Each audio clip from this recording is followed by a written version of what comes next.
Okay, I'm just moving a little further here on the 8051 CF020 now.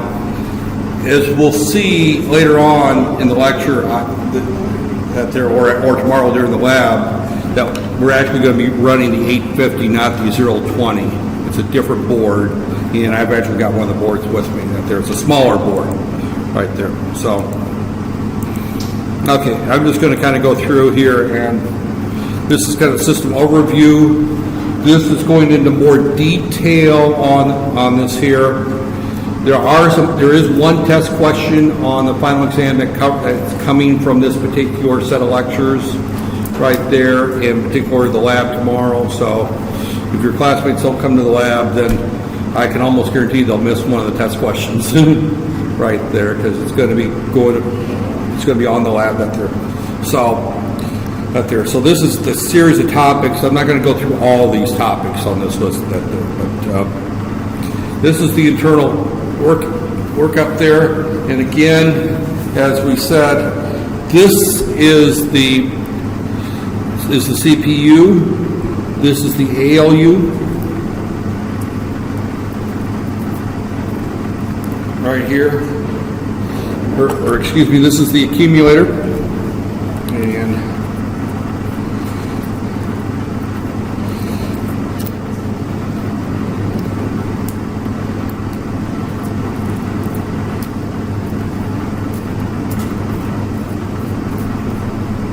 right there. This is the accumulator, also called A. This is the B register. Down here is our special function bus interface, or memory interface, interrupt, the buffer, data pointer, the program counter, incrementer. This is the program counter, what keeps track of it. Program address register. These are all the various things. I don't expect you to memorize this drawing. You don't need to. There, but this is what you have to have in your mind when you start programming. This is the RAM. It's kind of a layout of what's inside this processor right there. So that there. Now also remember that the address bus, our internal 4 gig or 4K of RAM is actually located outside this box. This is is the internal 8051, and so the only RAM shown here is this 256 bytes right here, right there. So as we look at that there, this is more of what I tend to think of here is when we look at the microcontroller and it's what's inside of it right there. And this is the original 8051 right here. Actually, it's not the original 8051, but it's the heart of the 8051 because it's got 64K of flash and 4K of static RAM there. And this 4352 right there is actually 4K of external and 256 bytes of internal right there. This JTAG is how we debug the microcontroller. And you'll see that tomorrow in great detail, because that's the programming hardware there. So the clock circuit is part of the processor. The debug circuitry, again, is part of that there. This is all the interrupts that there. Now, here's our 4 ports. These are the ports that are not on the original 8051, and they're not on any of the smaller. This particular F020 comes in 2 flavors. When I say 2 flavors, you can buy a 64-pin chip or a 100-pin chip. Now we're using a 22-pin chip, so our chip is very small, right there. So ours won't even have these 4, but the 100-pin chip has these extra 4 I/O ports right there. Here's all of our UARTs or timers that there.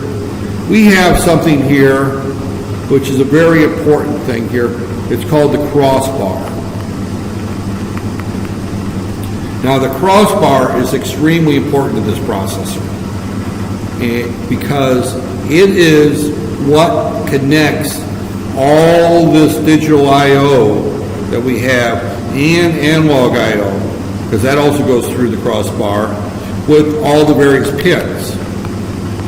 Now, if you're talking about a port with a chip with 100 pins, that's not an issue. But when we talk about the 8051-0850 or F850, which is the one we've got with only 22 pins, we've got more I/O specified than there are pins. And we have to decide which ones we want to use. We can't use everything at one time. Right there. It's like your kitchen countertop.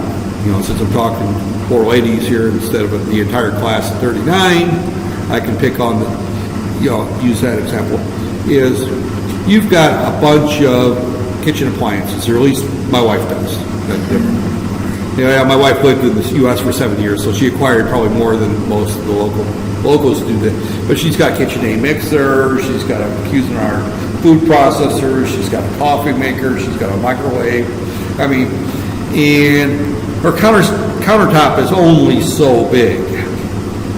We've got a small kitchen. We live in a 3-bedroom terrace house out there, so we don't have a big house. We don't have a 5-room bungalow out there. We've got a small terrace house, and there's only 2 of us. We don't need a big house. 2 people with 5 bedrooms means that you got 4 bedrooms or 3 bedrooms that you never go into. And I did live in a 5-room semi-D one time here in Malaysia when I lived here back in 1997. I had a 5-room semi-D that I lived in by myself and my 18-year-old son at the time, 17-year-old son. He was 17 when he got here and 18 when he went back to the States. So it's just me and my son in this 6-room house. I think it was upstairs 1, 2, 3, 4, 5-room house. We had 5 rooms, 4 upstairs and 1 downstairs. The maid's room off the kitchen there. So we had this big house with two people, and which meant that 3 of these rooms never got walked in about like once a month or so. That there. What are 2 single guys living in a house need a 5-room house for, other than my university was paying the rent, so I didn't care what it cost, and it had a great view of the city. That there, it was in Kluang, and it had a big balcony that I looked out over town, and I could see the mountains. So I rented it because it had a nice balcony off the master bedroom. Right there, I didn't care about the other 3, 4 rooms. Right there. But regardless, my wife and I have this small terrace house, and we've only got so much countertop space out there. So we've got to pick and choose what we're going to use and take it out of the cabinet and put it on the countertop right there. Well, that's what the crossbar does, is you tell the crossbar that I want to use 2 analog inputs. I want to use port 0. I want to use UART1. And you connect those to pins. When you run out of pins, you run out of pins. That's all you can use. You may have everything here. But you can't use it all at one time because you don't have enough pins. So you have to only use, just like my wife can't use her food processor, her mixer, the microwave, the pancake griddle, all at the same time. Something's got to go into the cabinet in order to make room for what she's going to do. And that's what the crossbar does, is assigns the various pins on the I/O to the outside peripheral of the chip right there, to the various things that are inside the chip right here. So the crossbar's job is, and again, I don't remember if it's on this vinyl or previous vinyls, but the crossbar's job is to assign the external pins to the internal peripherals of the chip. That's what its job is. Right there. And I used one question from last year's vinyl that dealt with the 8051, out of probably 3 that was on last year's vinyl. And I don't remember what parts of the question I used. So that question may very well be in there, it may not be in there. But regardless, know what the crossbar is. Right there. And its task. And I'll repeat, the answer to the question is The job of the crossbar is to assign the external pins to the required internal peripherals being used on the chip at a given time. Right there. And you can change them mid-course, which is really funny if you do that. Right there. Now everything is on this chip. Right there. Right there. And I mentioned that yesterday. We have the clock is all built into the chip. Right there. We have the program memory built into the chip. Our RAM is built into the chip. Our interrupt controller is built into the chip. Our serial ports are built into the chip. Our timers are built into the chip. Our I/O ports are built into the chip. Our analog inputs are built into the chip. Our digital analog outputs these are analog outputs right there. These are analog inputs going into the analog mux. These are the digital analog converters, so these are analog outputs going out to the outside world. So everything is built in this chip right there. We have a couple voltage comparators built in this chip. We have a programmable amplifier built in this chip to amplify analog signals. So everything we need is in this chip right there. So I'm not going to go through this whole list in great detail simply because I don't ask that there, and it's not the chip we have. The key thing we're looking at is that it's got plenty of memory, it's got a couple of UARTs, it's got plenty of timers, it's got plenty of digital I/O. Now we don't have 64 pin, we've got more like 16 pins right there. We've got several channels of analog to digital converter. Some is 12 bits, some is 8 bits. The difference between 12 and 8 bits is 12 is much finer resolution, you get more accurate signals, but the 8-bit is 5 times faster. That's 500,000 samples per second. That's plenty fast enough for audio. The human ear can hear up to 40 or 20 kilohertz is the human ear right there. And that's if you're 18 to 23, so your ears are probably could hear fairly well up to 20 kilohertz. And since most of you cover your ears most of the time and you don't listen to heavy metal music like I did when I was 18 years old, I grew up during the days of Black Sabbath and Led Zeppelin and Jimi Hendrix and bands you probably haven't heard of, right? Everyone's heard of Black Sabbath, right? Ozzy Osbourne's been around. I mean, the theme song to the movie Iron Man was Black Sabbath. And everyone's seen Iron Man, right? But the theme song of that movie is from an album that was produced in like 1970 or 1971. Iron Man, that's Ozzy Osbourne and Black Sabbath that does that there. And that was typical, and you know how heavy that black mute that there. So that's what I grew up listening to, that there. So my ears have been damaged a little bit. So I don't hear up to 20 kilohertz anymore, I don't think, that there. But in order to record audio that can record up to 20 kilohertz of good audio, you need to record it at up to 40,000 samples per second. CD quality sound is 44,000 samples per second. So 100 samples per second is more than 100 kilosamples per second. That's plenty fast enough for audio right there. Because even if you're doing stereo, you would be at 50 kilosamples per second. You're still at above that 44 kilohertz sampling rate. So we've also got our 2 digital analog converters, a couple analog that there. We have interrupts. We have our programmable counters. We have our internal oscillator and our debug circuit. So we have pretty much everything on here except for we don't have this here. We don't have on our chip right here. Our chip is smaller. It's the same basic chip, but it doesn't have as many pins right there.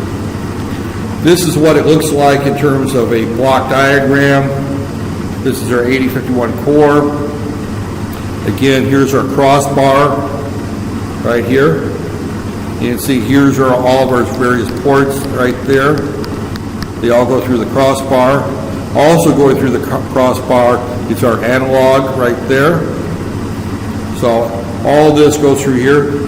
This also has got to go through the analog mux. They don't show, but that also, that there, you can see the analog in that there, but it also goes through the crossbar on ours right there. Right there. This is our memory organization right there. What's important is you realize that there are 3 separate address spaces. And I mentioned that before.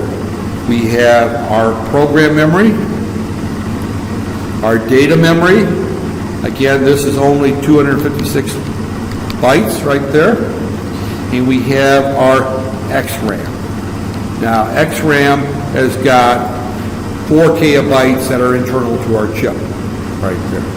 But we have 3 different address spaces, all start at address 0 right there. So it's, and I think I mentioned this yesterday that, or not yesterday, but on Monday, that these 3 address spaces are like 3 different buildings with with the same room numbers in all 3 different buildings right there. So this is the Harvard architecture. Von Neumann architecture, it's all one large address space. So the 8086 uses the Von Neumann, the 8051 uses the Harvard right there. So they use different address schemes, that they're different memory organizations right there. Our program memory is flash memory. We can erase it and reprogram it multiple times right there. It can be programmed in circuit.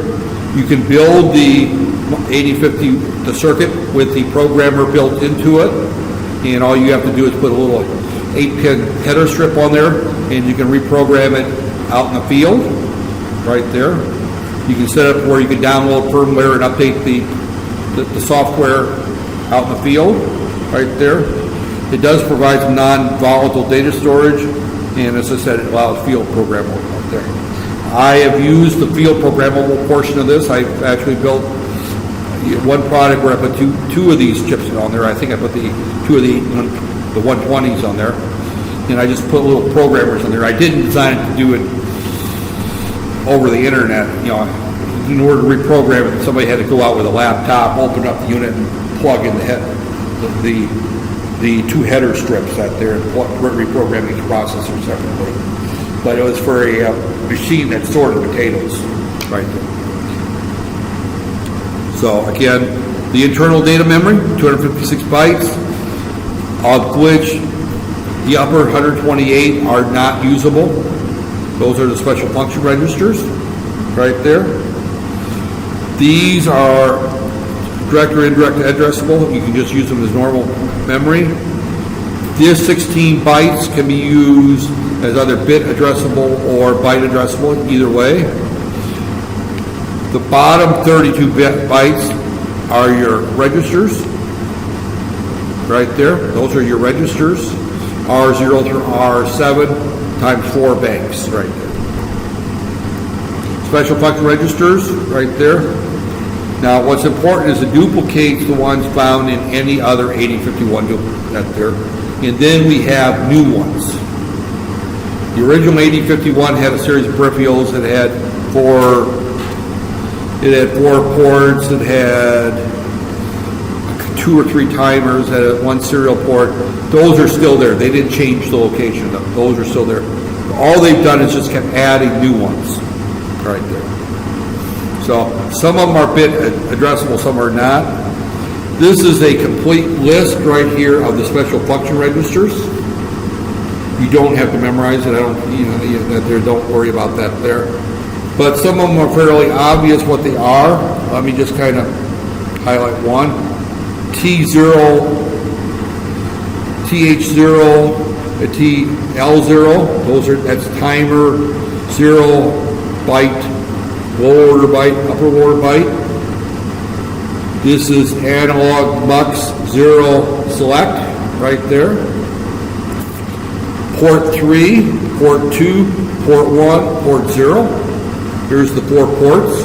So if you want to read the port or write to the port, you just simply write to the special function register. Right there, you don't have an in or out command, but you have read, move. You would do. So if I want to read P3, it would be move a P3 right there.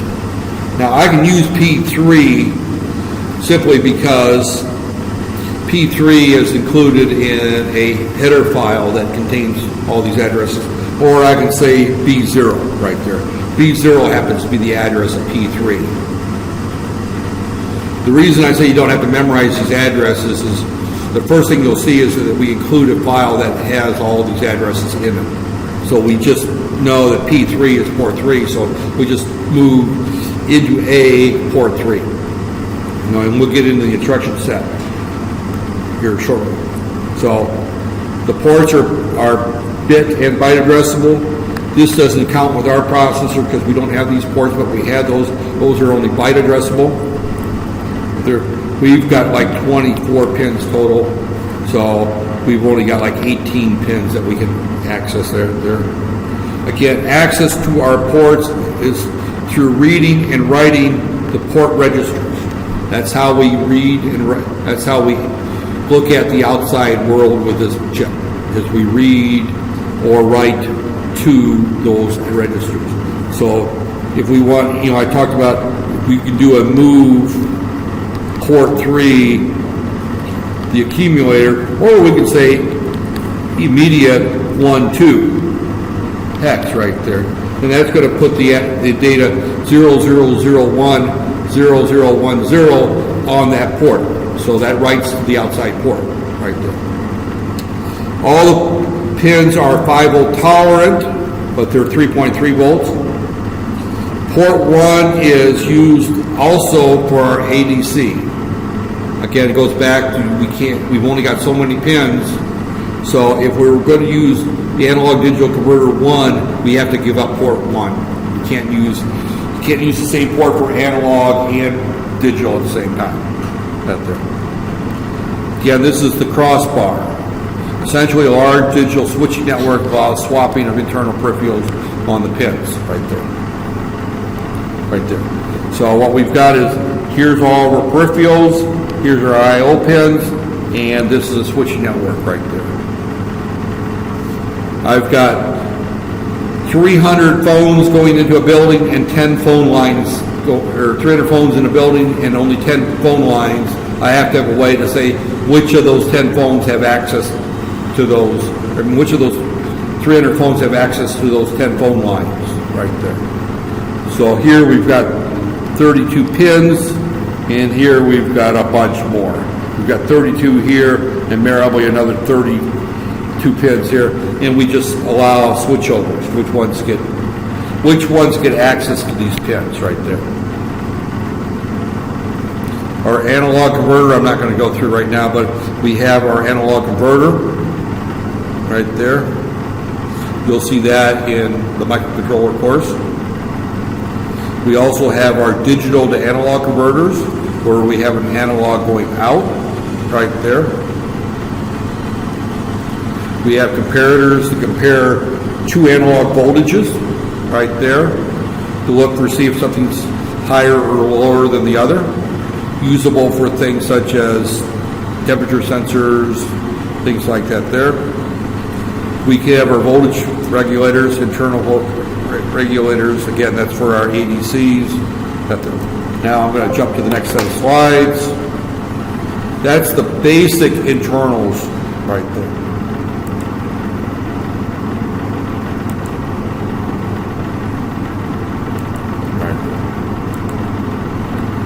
Right there.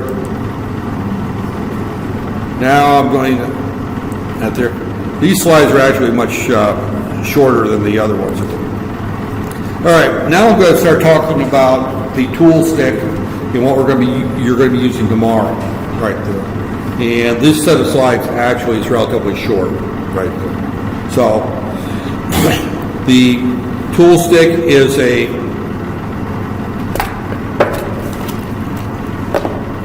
I'll pass these around, and you'll get I think I've got like 24 of these or something like that. There's enough of them that each group will have your own during the lab tomorrow. So, okay.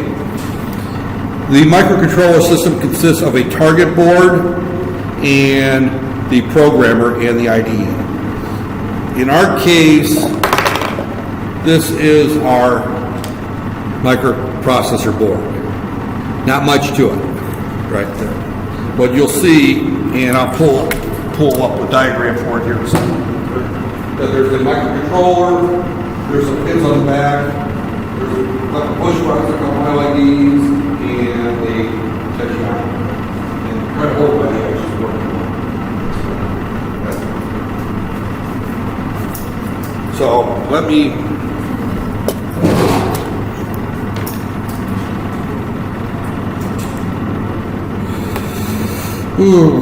if I can find it here.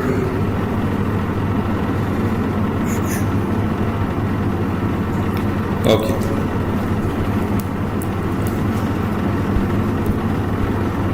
Oh, that's not it. That's that 300-page document that puts everybody to sleep. I mentioned that 300-page document that. Okay, this is the board that I just passed around right here. Yeah, this is the board. Excuse me. That's the 330. This is the board that I just passed around. What we've got on that board is we've got two switches. They're tied to port 2.1 and port 1.7. We have all of our I/O pins brought around here, and if you notice that on the back side of that there that I had soldered a couple of header strips that we can put jumpers on there for wiring up to other projects. We won't do that this semester, right there. And we have two LEDs tied to port 1.0 and 1.1, and we've got a power LED. And then we got a potentiometer that's tied to, I can't remember what pin, right there. Right there. Skip this here, skip this here. This actually is some tools for assigning that there. This is a different software package that we're using. I probably ought to switch that software package right here.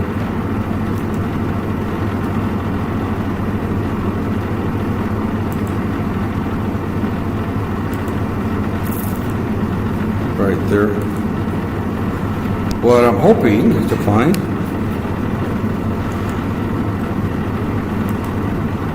rotate this a little.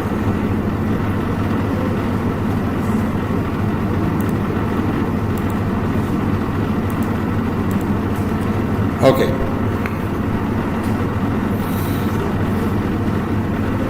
This is our chip showing the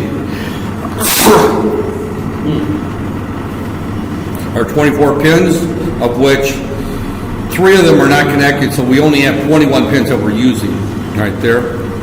And as you can look at that, they're tied right here. We've got ground on pin 5, VDD on pin 6. We've got a couple of resetting clocks up there, and then we've got all of our various ports right here. Port 0. Starting where's port 0.0 that they're coming around here. Port 1 starting here, going around to port 1.7, and port 2 we've got port 1, 2, only 2 pins of port 2, 3 pins for port 2. Port 2.0, port 2.1, 2 pins, excuse me. So that's all we've got. We've got 18 pins of I/O on this particular chip right there. And then here's our 2 push buttons. They're shown here tied to the various ports. Here's our 2 LEDs, and here's our pot tied to pin port 1.2 right there. This is our power supply, just showing that there, and this is our reset button shown right there. So this is a relatively simple board, not much to it, right? But it's all we need for a full system. Everything is on this one chip right there. Now we do have the chip connector right here, and that little chip connector that goes to the toolkit right there. And there's my toolkit. Right here. So that's what the board we're going to be using looks like right there. So our target board is what I just passed around right there. Then we also need a means to program and debug that there. That's where the tool stick comes into. The tool stick is a little thing, and I'll pass it around in a minute, right there. It plugs into a USB port now. To make life a little easier, most of the kits they haven't gotten, this one's gotten destroyed. It's supposed to be, you pull it out and it retracts back, but it's been destroyed. But it doesn't matter. A cable here to where I can plug this in right there, and then this plugs into the board right there. So, right there. So this is what Silicon Labs sells as a kit right there. Now, this is the F0120 student kit, and this is the old version right there.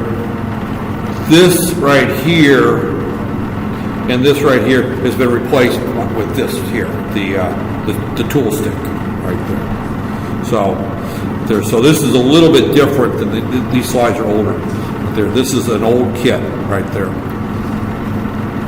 So again, what we're looking at here is we've got our target or our prototyping PCB. That's what I just passed out. Our wall supply. There's no more wall supply. It's powered through the USB port, through this connector. The USB debug cable, these 3 units right here have disappeared, and it's just strictly the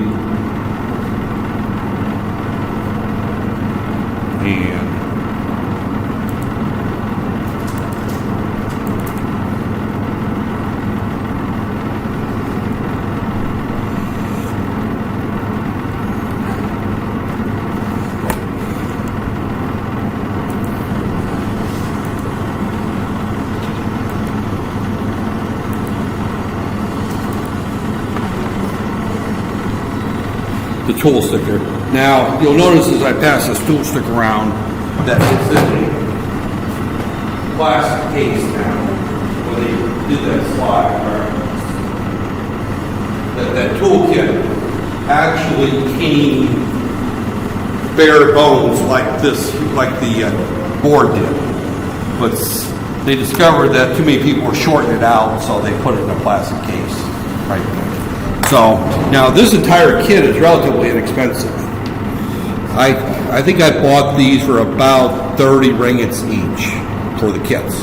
They weren't that expensive, that there. And that's why we're using them, is that they're relatively inexpensive. That there. So, but that, no, wrong one here. So, right there. So again, they show the picture here, then the slides talk about the tool stick right there. So the tool stick includes all the necessary environment. So you've got 2 pieces right there.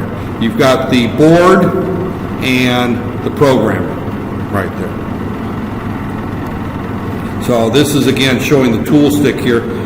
This particular board is the F020. This is the one that they give away free in the United States to universities, but they don't give them to Malaysian universities, unfortunately, that there. Well, there's a reason for that, and without going into long detail, U.S. tax laws allow companies to donate things like this to universities and write off the value of what they donated as off the company revenue. So what they do is they put these university packages together, and they say that they're worth $400. They cost them really about $30 to make. That they donate 20 of them to a university and said, all right, we gave you $8,000 worth of hardware, so we're going to take a tax write-off of $8,000, in which case they actually make money at the end of the year when they do their taxes for giving away stuff for free. So as a result, universities don't buy equipment like this very often. We get, I taught this class for 10 years using this particular board in the U.S., and I never bought a single one of them. I just picked up the phone and I just talked, hey Jeff, can you send me 20 more boards out there, out there, or I see that you came out with a new model. Can you send me 15 of the new board, or if they have some new chip that they're, and a student of mine wants to do a senior design project, which you call final year paper, that there is, hey Jeff, can I get one of this particular board because I've got a student that wants to do a project using Bluetooth or whatever. So that they were very good about giving us this stuff for free up there. Unfortunately, I don't get that stuff here in Malaysia for free, and I have to go through a lot of paperwork to buy stuff, and I hate paperwork. So, to be honest, the boards that we're using in the lab, I bought them out of my pocket originally, and then I submitted the paperwork later to get reimbursed. I did get reimbursed, so I didn't buy them, donate them to the university, but it took me 3 months before I got my money back. And the reason is that when I need the boards, I need the boards. I just can't afford to wait 3 months for them to go approve it. And I bought them 10 at a time, so they're 30 ringgits. So it's 300 ringgits. I'm out if they end up not refunding that there. So I can afford to lose 300 ringgits on boards for a class that there. So if I was buying them out of my own pocket up front, not knowing if I'm going to get reimbursed, I'm going to buy cheap ones. that there. So again, this is basic that there. We're not going to worry too much about that there. The run stop shows if it's working. Again, this goes into the card edge connector right there. And again, this is their board, our board, and this is actually a nice board because it's got all 64 pins brought out here. Actually, this is port 0, 1, 2, 3. This is actually 24 of the pins. We got a bunch of push buttons on that there. We got some LEDs. We got some dip switches. We've got our analog pins. Everything is easy to get at. Plus, we have a crystal on board, which this one doesn't have a crystal. So this is a nicer board than the one we've got out there. So again, this is not right today, right there, because they have enclosed the tool stick, the programming module. They've enclosed in plastic, but the tool stick board, this board here, they have not. So if you handle it and touch things, you're walking on carpet like this, you can very well get static electricity and short those out right there. So you should hold it by the edge. And again, wrong way to hold it. This is the right way to hold it right there. So this is the connection, and this is the way it's wired up. All right, now we're going to get into the software development tools right there, and how many on time? Oh, we got lots of time right here. Okay. Right there. This is the software development tools. It's installed in the lab. It's the Silicon Labs IDE. IDE stands for Integrated Development Environment. It's very much like Visual Basic or Visual Studio, C++. That there, it has a compiler. It has a debugger. It has all these tools that there, and it also talks to the hardware. So it has a programmer built into it. It integrates to a different compiler. The IDE doesn't have the compiler built into it, but it talks to another compiler, calls it. So it feels like the compiler is built in, but it's not. We're going to be using the Kyle compiler. Kyle is a company, private company. They're out of the U.S. or Canada. I think they're out of the U.S., but they've been around for a long time. EIR is a European company. SDCC is a shareware or open source company. That there. It's free. That compiler is free. Kyle and IAR, you have to buy those compilers. Now, Silicon Labs gives a version of the Kyle compiler away for free, but it's got some limitations that doesn't affect us. You can't do floating point with it. You can't write code over 2K or 4K or something like that. You can't. There's a number of things you can't do with it. For what we're doing, using it for, it's more than adequate. So, but this is their tools. Now they do have some virtual tools where we can have an oscilloscope to look at the output of the A to D. That there, we can have a look at put in an LCD, and that there, we won't be using that. That there. Might next semester if I get time to play with them. I've got the tools, I just haven't had time to play with them very well. Right there. That there. So we've got there. So what I am going there, and I'm not going to go through this demo here. I'm going to go through and bring up the software. And right there. This is the software, and let me get the tool stick, the programmer. Where is this? I don't know. Because I need to use that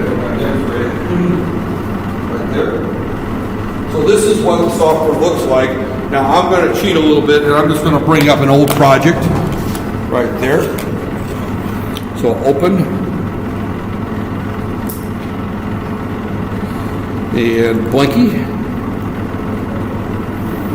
source right there.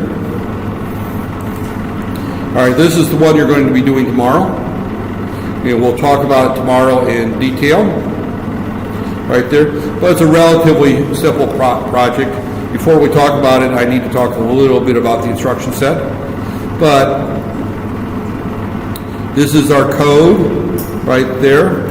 We include at the beginning of it you'll see 8051F850.inc. That actually just tells it what all the registers are right there. So again, we've got, it's a lie because there is no green LED, but I just put red LED and green LED on the two right there. These are not the right ports though. These don't look right there.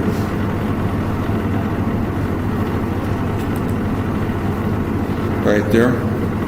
Our LEDs are on port 1.1 and port 1.0. So those are in the right ports right there. CSEG simply means we want to start our code at 0 and we want to put a long jump to main. And again, we're going to go through this in more detail. Right there. It's going to be, we're going to create something called a blink in the code segment right there. And it's going to use register bank 0. I talked a little bit about the watchdog timer yesterday, or Monday. We disable the watchdog timer because we don't want to bother with it for the simple one. We have to enable the crossbar because we're going to use the crossbar. I'm not going to do anything with clock select right there. And we're going to put our two LEDs in the push mode right there, push-pull mode right there. Right there. We clear and we set the two LEDs right there. I have a simple delay loop right there. And I just, at the end of the delay loop, all I do is just toggle the two LEDs right there. So all this particular program does, if it works right there, I plug it into the board right there.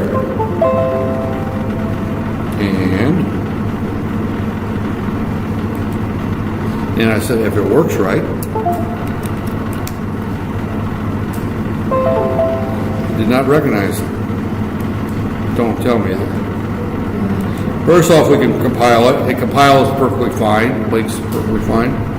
We try to connect it, and connection options, and it doesn't see my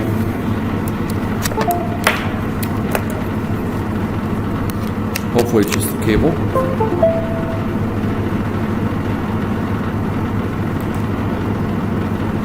Well, I didn't get the error message this time, so yeah, see now it sees the debugger right there. So then I connect it. I download my code to the board and I just run it. And I'm going to have to turn my computer around, but you can see that my two lights are blinking right there. So that's how we run our code right there. You know, this is the process we go through. And of course, those who are watching this on video can't see the board blinking, and It looks like I got a bad cable. A bad cable is easier to throw in the trash than, I don't say trash can, than it is to buy it on the board. Right there. So, right there. But that's basically how we do our programming of our microprocessors. You know, we've spent the last 6 weeks talking about microprocessors, and now we're talking, you know, finally today, toward the end of the 6th week, we're actually seeing one in operation. If I want to change the rate in which it does that, I can make the, you know, I'm going through this loop, and I'll go through the software tomorrow before the lab, but I'm going to say make that a 3, stop it, recompile it, re-download it, and rerun it.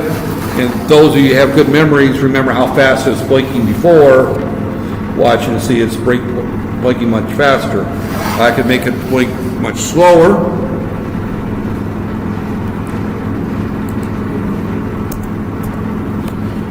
Again, stop it, recompile it, download it, rerun it, and you can see I can control the speed.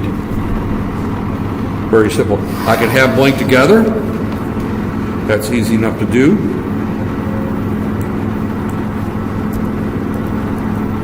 Right there.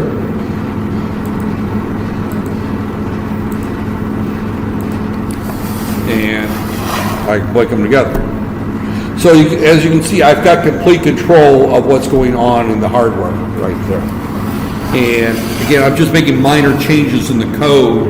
If you're following it up on the screen, you can see what changes I made. You know, again, we're going to go through this.